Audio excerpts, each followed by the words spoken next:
Jurassic Park and its subsequent films have always been a visual feast.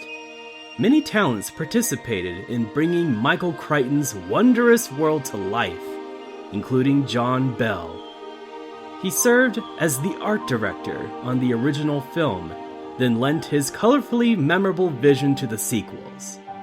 You may also recognize his inspired designs, represented in films like Back to the Future 2, Willow, AI Artificial Intelligence, Rango, and Rogue One, a Star Wars story. He is with us today to discuss his amazing career, joined by Jurassic Outpost, Derrick Davis, Chris Pugh, and Caleb Burnett. So how did you become the art director of Jurassic Park? Well, I'd been working at ILM from, I started in ILM in the fall of 1985, and I was working on Star Trek 4.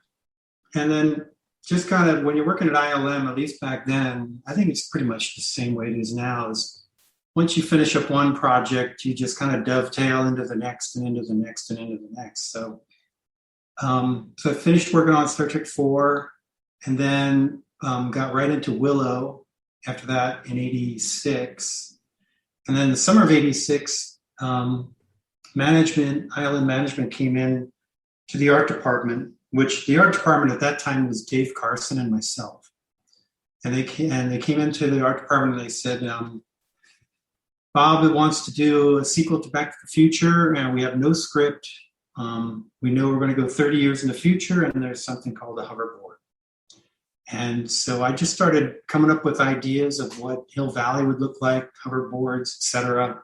And then from there, I know we're talking about Jurassic Park right now, but then after Back to the Future, then I got into Rocketeer, Cocoon, The Return. And in the summer of 91, I wanted to take a break from ILM. So I put in my request for PTO, and I was going to take off the whole summer and just go on a little road trip and see what was going on around different parts of the country. And my girlfriend at the time was Joanna Johnston. She's a costume designer. And she was working on Far and Away up in Billings, Montana. So I drove up there and spent a few weeks up there and got a call at the hotel. Rick Carter, I don't know how he found me because I didn't tell anybody I was going to Billings, Montana. But Rick Carter called and contacted me, and he said, I'm working on a new project, Jurassic Park. I said, what? Jurassic? What's that? And he says, it's this book. You got to read this book. It's Michael Crichton's new book, and it's about dinosaurs and blah, blah, blah. And they get loose and all havoc ensues. And so I said, yeah, that sounds pretty cool. And he said, well, when can you come down? I said, Rick, I'm up in Montana right now. He says, well, when can you come down? So we negotiated back and forth. Anyhow, I started in September 91 was when I moved down from the Bay Area and started in the art department on Jurassic Park in September 91. That's my long story. Hey, we like long stories here, so that's okay. Be as long as you want. And never feel bad about talking about Back to the Future, by the way, because that movie is equally amazing in its own way. All of them, all three of them. So. I just love the fact that Rick Carter was able to track you down somehow. Yeah. I don't know how he found me. Maybe he must have gone through Joanna, talking to somebody who knew Joanna, and Joanna said, oh, yeah, he's at Montana. I don't know. That's amazing. It all worked out well. Yeah, it's definitely meant to be. Yeah, that's how those things go. So yeah, it's all a matter of so much luck and timing involved with these shows and getting involved with the shows. It could have been anyone, but it was just me being there at the right place at the right time. It's usually how it works in Hollywood, right? Yeah. Oh yeah. No, that's great. I mean, what was it like working with Rick Carter? Rick was, coming from, again, I have to kind of backtrack a little bit and talk about my experience on Back to the Future, because he came up in 88, the fall of 88. He'd seen the stuff that I'd done in 86, the 30 drawings, and we'd send a slide sheet down to Zemeckis. And 2 years had gone by. And so in '88, Rick came up with a couple other, I think he came up with maybe Steve Starkey. Can't remember. Anyway, I was called into a meeting with Ken Ralston and Rick and a few other people at ILM. And Rick got me involved in Back to the Future. So we hit it off. He really liked the work I'd done on that. And he, unbeknownst to me, he kept my name in his head. And so when Jurassic started to roll up, he contacted me. And so he got me involved. And he is such a generous guy, though. I remember with like the first couple of days that I came into the art department, you know, they'd already been doing so much work. Tom Cranham, Marty Klein, Jim Teagarden. He had a whole big art department going full steam on this thing by the time I showed up. But still, he said, you know, we've done a lot of work on it. Take a look at what's being done. Look at the script. And I want you to just come up with whatever interests you, whatever turns you on, as he puts it. And just start coming up with ideas. And so that's what I did. I just started coming up with ideas for the vehicles and for props and scenes, storyboard scenes, and just a random, you know, assortment of things. And it just kind of blossomed from there. So, but it's just Rick being really generous, to answer your question. That's awesome. I mean, yeah, for him to think of you, I mean, because the way I see it is when I think of Jurassic Park beyond the movie, I think of your artwork in the original making of book, and just the way your work like exudes that personality. Oh, thanks. Yeah, it just really speaks to all of us, I think I can say. And what's interesting is there's a lot of darker elements of the novel, like the baby raptor perched on the human baby's crib in one of your illustrations. And when was it decided to scale back on the darker concepts?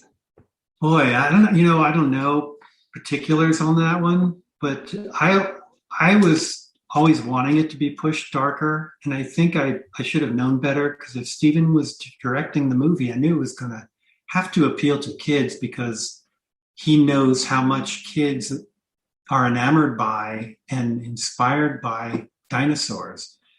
So I just figured it can't be as dark as I was hoping for. And so I think he just started scaling back that stuff from the novel pretty early on. Yeah, because we've never even seen like artwork depicting like the pteranodons, for example. I mean, that's never something we've seen. So I guess they cut that pretty early too.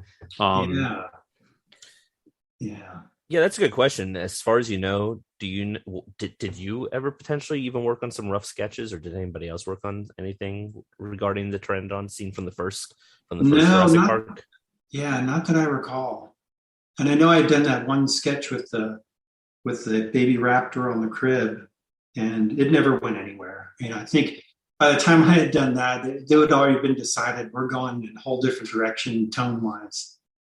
That's a shame, because I love that illustration. Like, I love the darker stuff from the book, especially that scene, because it's such a creepy image. Dark implications. And I didn't really understand the whole scale between like a Wrangler Jeep and a T-Rex. I thought, and I drew up a sketch of this, that the T-Rex just devours the whole Jeep like a shark would. So I'd done a sketch like that, and we went, is the scale really right? Can the T-Rex really do that?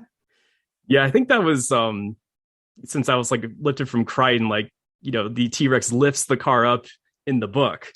So I mean, I think that's where they got that from. But I mean, no, you're right. Like, that was a bit of a silly thing. And I think it was Phil Tippett who came up with the suggestion to Spielberg to cut that out. Probably. Yeah, Phil was great the whole show through. He was fantastic. Did you guys work together much on it? Yeah, he and I kind of went way back to Willow days. That's where I first got introduced to him. And so getting a chance to work with him and Dennis Muren and those guys again on Jurassic was fantastic. Because Phil's just like a high energy, no bullshit type of guy. You know, he's going to tell like it is. And he'll bleed for his art for sure. No, that's great. We love seeing that kind of dedication for our franchise here. Yeah, there were some funny stories with him and Paul Verhoeven on Starship Trooper too. Those two are pretty crazy. Oh yeah, well they almost did a dinosaur movie together, right? Did they really? I didn't know that. That would have been something. Yeah, that would have been nuts, huh? I've had the chance to talk to Phil, and I absolutely just love how candid he is and just how passionate he is. Like you said, just sort of no bullshit, but he's very invested, and I just appreciate that level of just earnest candidacy who just says what he's thinking. Yeah, you don't come across that too often these days.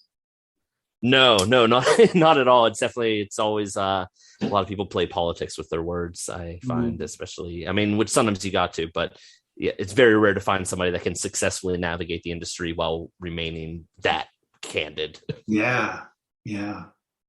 There was another concept art with Dennis Nedry, and he was seen in the Jeep trying to get to the East Dock during like a rainy storm, but he's kind of, cut off by toppled construction machinery that's in the way. Now, was that just an idea that you came up with, or was it something that you saw in a script? I think that was something, a lot of these memories, they might be kind of foggy because we're going back, almost 30 years or something. Yeah. So if I remember right, I think I was just going through the script and just making some preliminary little thumbnails of moments that I thought would be pretty cool to bring to color and bring to life. And I think that was one of them. It was such a dramatic scene, and I wanted to just illustrate that and see what that would look like. Muddy slopes. Yeah, no, I was going to say, I love the way it looks with those muddy slopes, and just looks like a very devastating, place for him to be during, what's supposed to be a very time sensitive moment of the story. So yeah, here it is. He's cut off in the rain and the muck, and then he's going to encounter the dinosaur. And yeah, that was a great scene. That was a fun scene. Yeah, totally. And I like how it's different in your vision of it, because in the film, it doesn't come across like machinery like that. Instead, it's just hits the sign and doesn't know where to go. And then he ends up going, down a hill, basically. Yeah. But I don't know. I think your concept is more interesting, in my opinion. Yeah. If you get a chance, talk to David Lowery. He did so much of the storyboarding, the final storyboarding on the film. Really entertaining, very colorful character. Well, I mean, speaking of storyboarding, you did several sequences of your own for Jurassic Park that kind of evolved as, time went on, and some of them were cut entirely. And I know one of those was John Hammond being left behind on the island with, his fate in the hands of the dinosaurs. And we've seen several other variations of his death, including, death by compies in the visitor center, or death by raptors in the movie theater, and even falling on a park model by a raptor. So I mean, were you guys just trying to come up with fun ways to kill John Hammond? Yeah, I think a lot of those probably were sketched up by Tom Cranham and maybe David Lowery. I can't remember who did the drawings for those, but I liked him kind of being left out in the jungle on his own. And then you pull back to see that wide swath that the brachiosaurs have traveled through and across the island. I don't know, I just liked him being out there all on his own with no protection at all. Yeah, that seemed like a fitting end for the older version of that character. He was more of like a menacing character in the book and even in the early versions of the screenplays. So yeah, I felt like that was a pretty fitting, sort of depressing end, which is great. Yeah. Again, I think it was just too dark. The tone was a little too dark for what Steven wanted to do with it. It's kind of funny. I've wondered if that concept is what inspired in a early version of Jurassic Park 3, one of the versions, I think the version that was tossed about 6 weeks before they filmed. Grant stays behind on Sorna at the end of it, and there's a very similar shot where like they're leaving on a helicopter, and Grant's just like kind of standing there in the forest, left behind, but by his own volition, though, is the difference. But the way that it's described kind of invokes a similar imagery to the piece of art that you did there. Yeah, maybe it did inspire. You never know what comes out and what's picked up in people's heads and gets hung on to. Yeah, no, it's funny. I mean, hell, hybrids predate. I think hybrids date back even further than people realize. I mean, Spielberg had a maquette made, a realistic maquette for something called an Ultimasaurus back in like 95, 96, and it sat in his office for a long time. And it's something that he really, I think even in The Lost World, he experimented with the idea of like a super raptor or something like that. So it's one of those things that just sometimes a concept can spark an idea and really shape things in the future. Mm-hmm. Yeah. One of those things was even in the original Jurassic Park, is there was the inclusion of lava fields in some of the concept art, which that was inspired from the novel, of course, but then it ended up being carried over into Fallen Kingdom eventually. Mm-hmm. Mm-hmm. Do you remember anything about the lava fields, or just kind of like white noise for the production? No, I don't remember anything about the lava fields. I'm trying to think, was there any artwork in the making of the first book, The Art of, that had anything with the lava fields in it? No, but I found some. Of course you did. As I think I've sent you. I think I've sent it to you, but that was a long time ago. I know I'm pretty proactive in uncovering lost worlds of concept art. Mm-hmm. Yeah, and that's interesting because it dates back to how Jurassic Park was powered, from geothermal power, which was something that the book established. And the movies don't really acknowledge it, although there's like a lot of background stuff to suggest like it still exists. They just don't really put the camera on it. And I think that's when, at the end, when the geothermal fields were where the raptors made their nests underground in the novel. And I think in some of the early ideas, or the early explorations, at least, if I'm not mistaken. Interesting. But I don't think you ever finished reading the novel, did you, John? Nope. To this day, I still haven't. No. Wow. I know. That's bad of me. Well, it's funny because the movie and the novel are such different animals at the end of the day. So there's so many similarities, and there's just so many differences that they really do have their own identities. Yeah, and with 90 minutes or 95 minutes, whatever the film ended up being, you can only put in so many things, and you want to have the pacing be correct. You want to have things happening in half an hour and 45 minutes and an hour 15 and all those different points that Hollywood tries to hit with action. So, you kind of have to build your stories around those constructs. Yeah, no, and I think that sometimes those limitations really serve the story, in at least a film and through the lens of a film. I think a lot of movies sometimes have too many. They're afraid to let go of some of their ideas, and you get too many ideas thrown at you at once, and the movie gets a little too bloated. And it might work on paper, but in the final film, sometimes it doesn't quite. It complicates things. Yeah, there's something to be said about minimalizing your content. And speaking of books again, like, because Rick Carter mentioned in the original making of book that he was never a huge dinosaur fan before he worked on the movie. Now, are you the same way, or did you always have an interest in dinosaurs? No, I always had an interest in them. I can't say I was fanatical about them, but as a kid growing up, sure, we were kids in the neighborhood, myself, my brothers, we were all interested in dinosaurs and anything that had to do with prehistoric era or future. Those are kind of like the two areas that we always gravitated towards. Never the present day. It was always, we're going to go way back in time, or we're going to go way forward in the future. So the Jetsons, Flintstones, I don't know what else. Lost World, the original Lost World from 1925 or 27, whatever that was. Yeah, love it. Love it.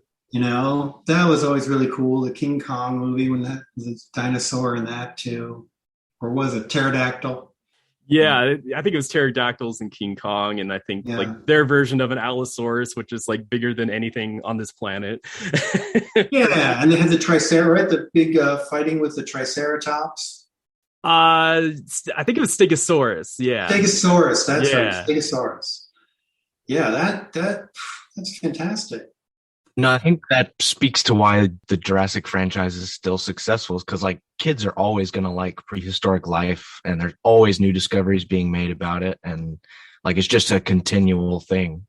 So yeah, our kids growing up just loved them. Just our daughter especially just devoured anything around dinosaurs. I think one of the things that it's kind of interesting that you say that your interests always, were either way in the future or, in the distant past, is Jurassic Park is this weird hybrid of the past and the future. And its vision of the future is more grounded. And, especially in Jurassic Park, it's meant to be very approachable. It's sort of like The Big Lie is like, what if technology was just a little bit more advanced? And what if we could clone dinosaurs? But it's interesting how some of those elements were infused in with like your vehicle designs. I found like just the way that you took a vehicle that existed and then helped shape it into something that became so incredibly iconic. And it sort of felt like something that was slightly parallel to the 90s, but also slightly more advanced and shaped out of the park that created dinosaurs. Yeah, and I tried a bunch of different brands of vehicles before they settled on the Explorer. And I think Derrick knows this. I tried the Range Rover and a Mitsubishi, and I can't remember, there are a couple others that I tried as well. Suzuki. Yeah, Suzuki. Yeah. And so it just happened, that they decided the Ford was the way to go. I think Dennis Muren wanted to he was always thinking it would be a scratch built thing, or more like a people mover at Disneyland. Completely open cockpit. Can't remember why I started to gravitate towards using existing vehicles. I don't know. I guess the time it just made sense to me. I think that makes sense in the, creation of a park, like, to use something familiar for guests. Because the dinosaurs are going to be so unfamiliar enough that to go too fantastical with everything else might kind of distract them from the real show, the dinosaurs. Yeah. Yeah. That makes sense. I could see following a logic like that. But what do I know? No, I think Derrick's mentioned like in one of your conversations before that you're kind of a car aficionado. Like, did that influence Jurassic Park, but also The Lost World and Jurassic Park 3? Where did your interest in cars start, and how did that influence Jurassic? I grew up on the East Coast in New Jersey, and we would go to Raceway Park, the drag strip, nearly every weekend. And I just loved fast cars. And that led me to start doing drawings for race car drivers, paint schemes, crazy paint schemes for race cars. And my dad took notice of my interest in cars, and he came back from a trip to California one year and said, hey, there's a school out in Pasadena that has a class all about designing cars. And so I became a car designer. I got into Art Center, and I left Art Center, took a job at General Motors, and was designing cars. So cars have always been an interest for me. And so to have any chance to draw cars for a film was great. I got to do that on Jurassic and on Tucker and even on Rango. Some cars had to be designed, and so I wanted to do those. And the paint scheme for the Explorer was definitely an evolution of the paint scheme designs I would do for the drag racers, which were really colorful, very ostentatious, very bold and in your face. So when I did that one on the Ford Explorer, luckily they gravitated towards that one, because that was my favorite one out of all the ones that I'd done anyhow. Yeah, that's very cool. That makes perfect sense, actually. So the vibrant colors of a race car and the vibrant colors of that Explorer. Wow. Mm-hmm. It is just such an iconic, timeless design, and it really blends really well with the sort of safari the safari adventure park type of look that Jurassic Park has as well. It's this weird blend of vibrancy and I think a little bit of groundedness, and it works. And I think it spoke to people. I know definitely, I think that's probably why it's so timeless. Yeah, and I think Rick Carter early on was saying, this is pretty much going to be a theme park with dinosaurs. So for me, that just stuck in my head, and doing things that were colorful just made sense because I had a big attraction to World's Fair buildings and graphics, which are all very colorful and very bold designs. So I don't know, I guess it all just kind of seeped into the project. That's great. I mean, even in The Lost World, the cars became even more prominent, at least to fans like us. We really appreciated the different designs for those cars. I mean, what were some of the inspirations for the Lost World vehicles? Those are the Mercedes ones? Yeah, the Mercedes, and then there's like other ones like the Humvees and, you know, those kind of vehicles to like capture the dinosaurs. In that film, we had the two factions. We had the hunters and the gatherers, right? Yeah. So the hunters, we just wanted to give a more of a militaristic tone to everything. And so we were looking at things that were more angular and severe and in shape form. And then the gatherers were a little more passive. And I think they'd already struck a deal when I got involved. They'd already struck a deal with Mercedes to use SUVs in that film. So it was really a matter of, okay, what can we do to these SUVs, these Mercedes, and retain their identity, but also build in some of that Jurassic vibe. Well, and you also did the mobile lab, the trailers. Yeah. Again, I can't remember if they'd already picked a brand to use for that trailer or not. And so it's just me coming up with a paint scheme and some, additional exterior pieces, and then working on some of the interior layout to get it all sorted out and make it feel like it works with the rest of the gatherer's equipment and vehicles. I just want to, visually tie them all together so there's some continuity, so the audience can easily recognize, if you see this colorway, you see the shape language, it's going to be the gatherers, and if you see this more severe, it's going to be more recognizable as the hunters. Something I always loved was just the direction you went with customizing the vehicles in terms of like up armoring them or adding the capture cages or the capture arms or the different like observational towers and whatnot onto these vehicles.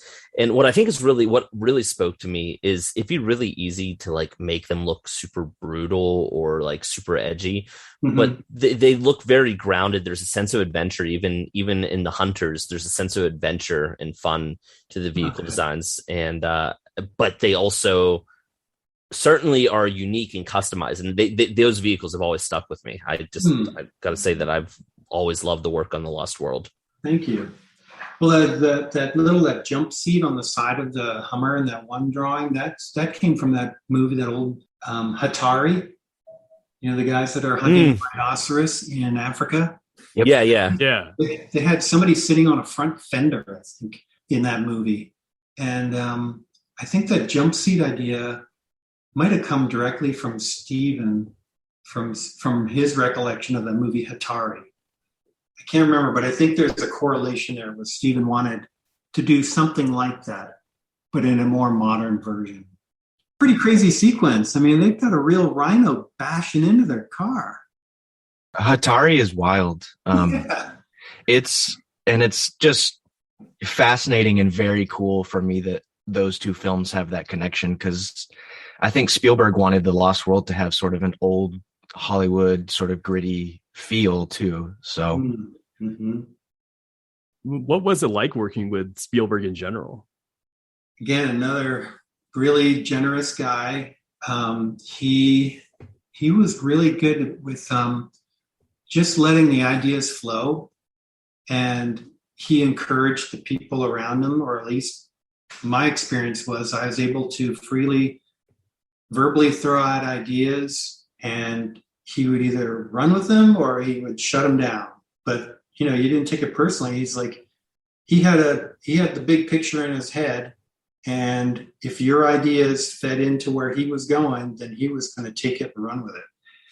So working with him, was a blast. I had the greatest time. Yeah, just super generous with his time and his thoughts, and again, allowing me to help influence and spur on other ideas for the film. I got a chance to work with him on a couple other projects as well, but yeah, Jurassic was great. Didn't you also work with him on artificial intelligence? Yeah, artificial intelligence, and then he also helped get me in as a production designer on animated feature Ants back in the late 90s. It was DreamWorks' first animated feature. So yeah, that was great. And then I'm trying to think of what else. I guess AI was the last time that I got to work directly with him. No, and so many great designs in that film, for sure. That's one of my favorite Spielberg films, honestly. It's just such a very dark movie, very dark sci-fi movie. Yeah. He was really fun. Miss working with him. And rewinding back to The Lost World, because I know you didn't work on The Lost World quite as much as Jurassic Park. You kind of did it remotely, right? Yeah. I was living up in the Bay Area at that time. So I only got to come down, kind of bounce in and out of the art department a little bit, but mostly working, by myself up in the Bay Area. Yeah, and because you did other concepts beyond just the vehicles. Like one of my favorite designs of yours were the life pods. Yeah. I love that idea. And you did like at least 2 or 3 different designs, and my favorite one looks like a coffin with spikes on it. Yeah, I know, that's kind of nutty. What's funny is that got directly translated into a toy. Even though that scene didn't make it into the movie, there was a toy that was basically a coffin with spikes on it that the T-Rex would swallow. Really? Yeah. Oh, I never saw that. That's funny. I gotta look that up. Yeah, that was the Kenner Bull T-Rex toy, and it would swallow the coffin. The spikes would shoot out. It had a little dude inside of it. He looked terrified. It was a really funny toy. That's great. Yeah, we always kind of wondered like where that came from, because I don't think that was in the novel from what I recall. So like, how did that idea come about for you?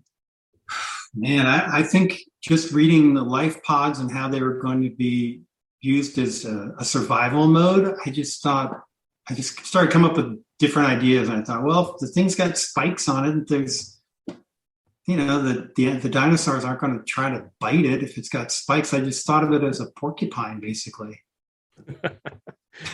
That's great. There was another one where it's like a big barrel that you hit in. Yeah, there was that barrel concept that you did as well. I want to say, I can't recall if it was an actual life pod in the novel, but I definitely remember there's a scene where like Arby, the character Arby, who eventually got cut from the film, climbs into a small cage, and actually the raptors like grab it and start rolling him around and running away with him as he's in the cage, and they have to eventually rescue him. And I imagine that's where the life pod came from, was like this sort of like last ditch, like hop in a cage and don't get eaten type of situation. Yeah, that could be. That's funny. Now for Jurassic Park 3, I know you were very briefly involved with that movie, and you did some motorcycle designs, but none of them appear in the movie. So what happened with that? Like, yeah, God only knows. They just asked me to come up with some motorcycles and ATVs, and so I do, and then it's kind of out of my hands at that point. I don't know. I don't remember what happened with those. It must have just been a couple days here and there that I was able to work on that. Yeah, I was just going to ask. So that's the extent of your involvement with JP3. There wasn't like earlier, like just kind of rougher sketches or ideas tossed around in an art form. No, that was it. Yeah, and the same with the ones that came out just a few years ago too. Was just give us some ideas for the gate to to the park and give us some ideas on what the visitor center might look like now. And, you know, it was really limited time. They're only giving me a budget for like 3 days or 5 days or something. So, Oh, geez, yeah. yeah. You made quite an impression on it, though, because I mean, you created a whole map. Yeah, that was specifically asked for. Hey, John, can you do a map for the island? I said, yeah, I like doing maps. Yeah, that'd be fun. It's funny. As soon as your artwork came out for Jurassic Park 4, Jurassic World, everyone just immediately was like, why doesn't the park look like that in the movie? I mean, I think the movie looks cool, but I think it's my takeaway is a lot of the movie sort of just looks like your average sort of city walk at Universal Studios, which I know was a distinct design choice. But I think seeing that your artwork really kind of invokes the imagination a little bit more, like where Jurassic Park sort of had its own visual identity. The artwork you did for Jurassic Park 4, damn, is it cool. It really kills me that we didn't get to see that on screen in some form or fashion. There's certain elements I think that remained influential, but yeah, no, that really kind of just brings my imagination to life looking at that artwork. Thanks. Appreciate it. I have to agree. The gates with the, you know, that are basically constructed out of, you know, brachiosaurs on each side, or the amber sculpture with the DNA structure around it. Like, it's such a great mix of theme park corporate, but also bringing the natural in, and it's really incredible. It has that safari adventure feeling that I think Jurassic Park really introduced, and I don't think the final product of Jurassic World really recaptured that certain aspect. And I know that it did mean, in part of its visual identity was to go more cold and corporate. Yeah, but I almost feel like they leaned into it too heavily because it sort of made the movie feel different. The visual identity, the way the frame looked, the color palette, even. Yeah, for sure. Well, thanks. I'm glad you guys like those. That is definitely something that I look at constantly and kind of go, I wonder if they can ever find a way to, you know, maybe they'll draw their inspiration for Biosyn from it or something. Yeah, maybe. Who knows? That is one of those pieces that I hope that eventually be revisited. Thanks. And it's interesting because in the making of Jurassic Park, Rick Carter said that he was kind of trying to shy away from making it too polished and corporate, which is what ended up happening in Jurassic World. You know, even further, you know, they didn't retain, you know, that natural essence that, you know, you still kept in your concept art for the fourth movie. So it's interesting that they kind of disregarded what Rick Carter said. Yeah, you know, sometimes Hollywood doesn't make the best decisions, do they? Yeah, and I think that it's partly probably a limitation of the production of Jurassic World became quite... I mean, everyone knows that Jurassic Park 4 was in production hell for a very long time, but even the production of Jurassic World had its hitches. The studio started scaling back the budget drastically before shooting, got to the point where they scared away brand partners and retailers, where they're like, the studio has no faith in this movie, like, we're not going to take these products. And it was definitely like one of those things where originally the budget was higher, and then they tried to scale it back to like the budget of the movie Oblivion, which was, I think, shot on a surprisingly tight budget. And then eventually got a little bit more wiggle room. But I think that it's one of the things that kind of went and changed the visual design, because they were going to film at Six Flags, like an abandoned Six Flags, and they wanted to use as much of the standing architecture as they could. Gosh. And I think that is what kind of influenced the final design, that very Universal City Walk. Because then they also, I know there's an interview with Frank Marshall where he said they were hoping to film at Universal City Walk. So I think ultimately the design was influenced by the technical and financial constraints of the film in the end. But it's a shame that even like with some fanciful facades, they didn't try to invoke a little bit more of that adventure to it. Yeah, that's a shame. Always plays into it. Especially now when the studios are chasing these big franchises and everyone wants the next big hit. And I think that these movies cost a lot of money to make, and now there's certain goals that want to be hit. So I think it's like only the really, really big movies get made, or the really, really small movies get made. And those things that sort of fit in the middle feel like they're not existing in the cinema space, at least maybe in TV more so than film. Yeah, I agree. I wish they would have included in the movie certain things that your map had, like a roller coaster, like a raptor theater, or a brachiosaur restaurant. I mean, like, were those things like in the script, or did you just have free reign to come up with those locations? I think it was just free reign. I think I don't recall anybody calling out any specifics. It was just keeping in mind that it's basically a theme park with dinosaurs. So what would this map look like? So I just ran with it. It is funny. I wonder if some of those locations you did inspired some of the drafts, because some of those locations then existed for a little bit in other pieces of concept art and other drafts. So I wonder if it's one of those things where it just sort of kind of helped build the world before it then ultimately got scaled back. Yeah, maybe. And who is Richard Tanner?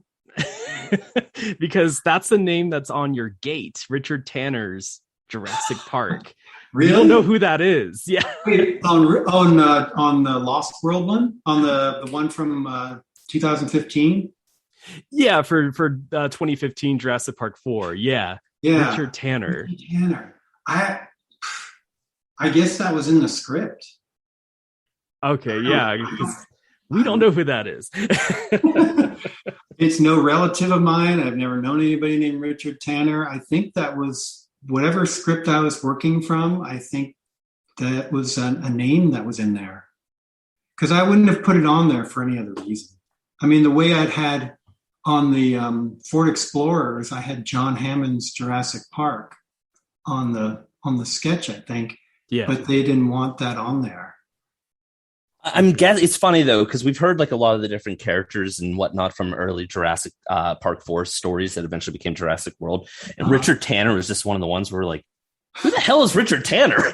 But I wonder if he was the character that preceded in the final film. There's a character, Simon Mizrahi, who has the very Hammond-like role of the park owner and whatnot. And I'm wondering if that character was like a very similar, like the predecessor to Simon Mizrahi, because I know when Colin came in and took over, he followed, I mean, like the open park was already a thing.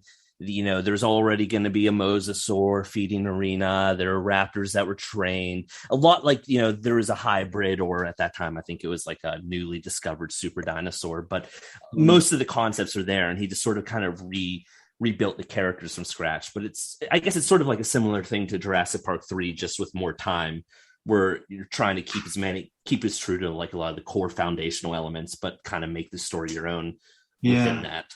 It's funny, Richard Tanner.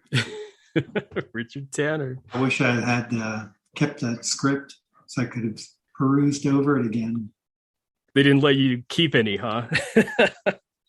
I've got it, from the original film. I got the script, and I think I have a Lost World script too. Yeah, it's actually crazy, because normally after a film comes out, over time the scripts come out, but for whatever reason with Jurassic World, its scripts have remained elusive. However, there's the 2004 John Sayles Jurassic Park 4 script, which was a trip, let me tell you. I don't know if you're familiar with that story at all, but it was pretty wild. I mean, it had like ankylosaurs being airdropped out of like planes, and it really leaned heavily into the militarized raptor aspect. And there was like a evil count who had like a castle full of dinosaurs in like the Swiss Alps. It was absurd. It was really well written. It just wasn't well written as a Jurassic Park movie, if that makes sense. Like when I'm reading it, I'm like, this is very enjoyable. It's not Jurassic Park, but boy, is it fun. I mean, there's a scene with like a drug lord fighting like a Dilophosaurus in this hot tub. It's bizarre. It's one of those things that I'm like, man, I hope artwork exists to that, and I hope eventually it will make it into a making of book or something like that, because it's a trip. Sounds great. And that's what preceded Carlos Huante art. I'm not sure if you've seen some of those artwork pieces where they're like the human dinosaur hybrid concepts. No, I haven't seen his. I know Carlos from when we worked at ILM together. Yeah, he worked with Joe Johnston on a Jurassic Park 4 concept back in 2006. Oh, okay. And at that point, Spielberg really liked the idea of, he really liked the idea of dinosaur hybrids. Mm-hmm. And Joe was trying to dial back the idea a little bit. So he kind of brought Carlos in, and his first directive was like, make the artwork as crazy as possible. So the studio goes, okay, let's dial it back a little bit. So like the artwork that Carlos came in, it's really, again, really, really cool looking artwork. But I mean, we're talking human dinosaur hybrids, like, you know, raptor people. They look more like, you know, the lizard, or there's like, it's really cool looking artwork. It's really cool. And I guess they only worked on that direction for like a week or two, because like then the studio execs saw the artwork and they're like, okay, let's go back to the drawing board. Yeah, Jurassic Park 4 had a wild story of a production history leading up to it. Oh my gosh. Now, before I forget, I have to let you know that Jack, the owner of Jurassic Outpost, he bought some of your Jurassic Park 4 art and exchanged some messages with you a while back. He couldn't join us today, but he just wanted to say that he's a huge fan of your work. Oh, tell him thank you very much. I appreciate it. So when you begin working on a project, like, are there any films or music or other art that you consume yourself with to be influenced, you know, particularly on the later Jurassic franchise? Well, I can't say any particular piece of music, but I always have music on in the studio. But it's a real hodgepodge of mix, from soundtracks to rave type music to alternative music, country music. It's all over the board. So I can't say there's any type of music that I listen to get in the mood. It's always just kind of rolling around. And then when if I'm working on a particular film, I really want to get a hold of the script as soon as possible, because anything that's going to make it to the end and make it to the final screening is going to be a derivative of the script, either directly or indirectly. So as soon as I can get my hands on that, that's going to drive everything that I try to create.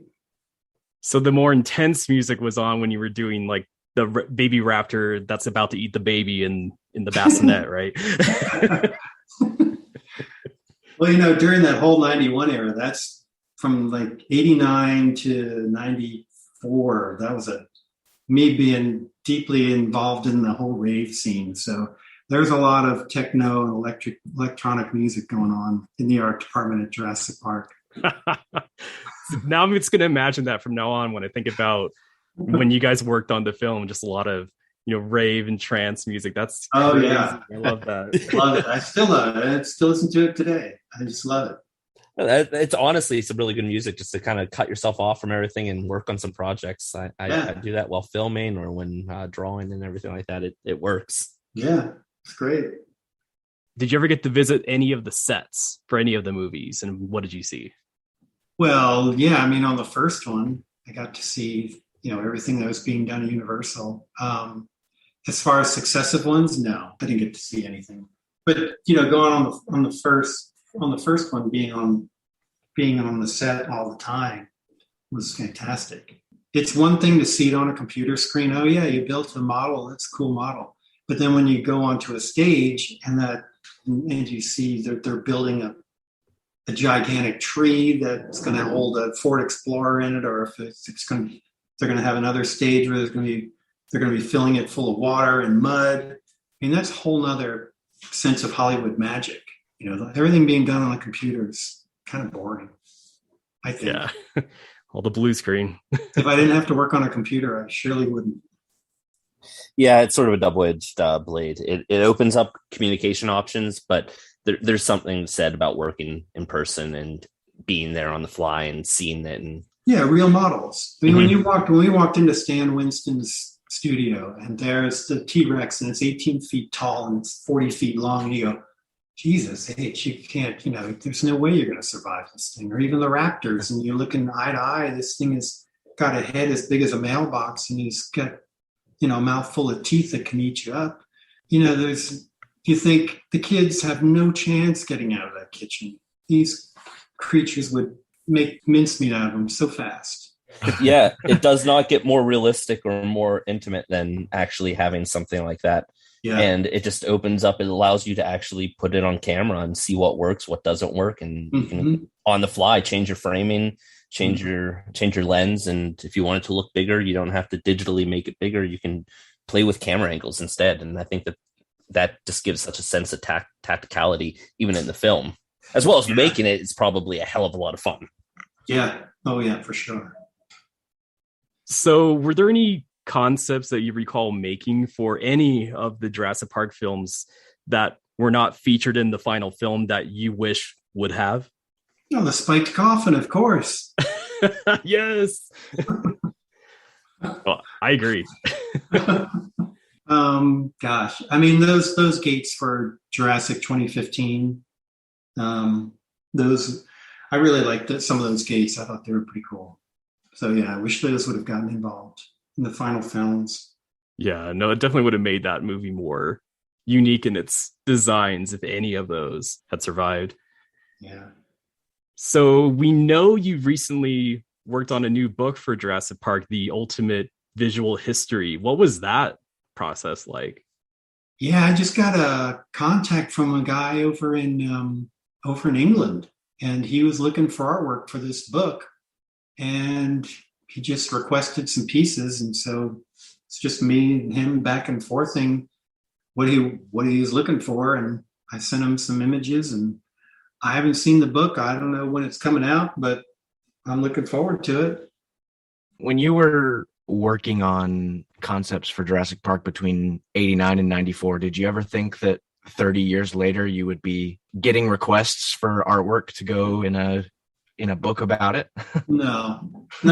You know what? If I shoot myself, because now I look at the catalog from the prop store. You guys are familiar with that? That sells all the props. Yeah. Yes.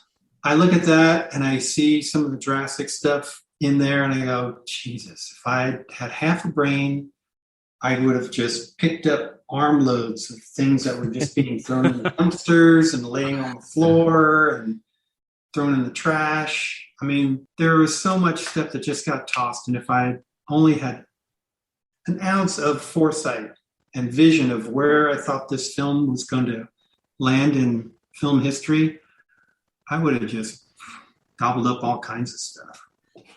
If it makes you feel any better, Universal didn't even have the same foresight. They lost in 2001, they lost most of the dinosaurs. And when I say lost, I mean they misplaced them. I know where they are. I know exactly where they are, but they lost track of them. Oh my gosh. Yeah, they lost track of all Stan Winston's dinosaurs, the maquettes, the life size, the original castings, the metal molds, the internal documents. They lost track of them. They lent them out to a company. Wow. And then their interdepartmental people changed, and they never made document of it. That's why the dinosaurs look different in Jurassic World. It's because Universal literally lost the dinosaurs in 2001. Incredible. Because Jurassic Park 3 wasn't as big of a hit as they had hoped, so it wasn't on their priority list. Oh my gosh. Looks like they used the wrong DNA to reconstruct them, but oh well.